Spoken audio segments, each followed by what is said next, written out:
The British Army is conducting urban combat trials using drones. This is in an effort to identify appropriate technologies and operating concepts to support maintenance operations and precision strikes in urban environments.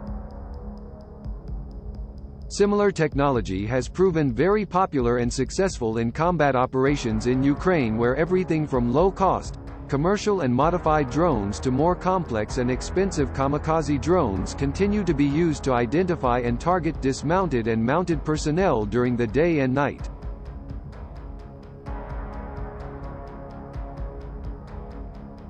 The British Ministry of Defence, MOD, stated that the British Army drone operator would only operate D-40 Defentex armed drones in British airspace in 2022. As part of the Army warfare experiment, British Army and Royal Air Force drone operators assigned to the Infantry Test and Development Unit recently demonstrated 6 additional drone types and a lethal one-way effector, road-breaking defense.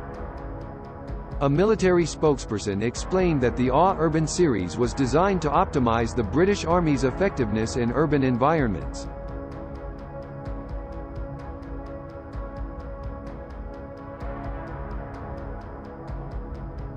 Tactical sketches based on the land operations concept and lessons identified from ongoing operations around the world have established a platform for generating credible evidence of exploitation, he said.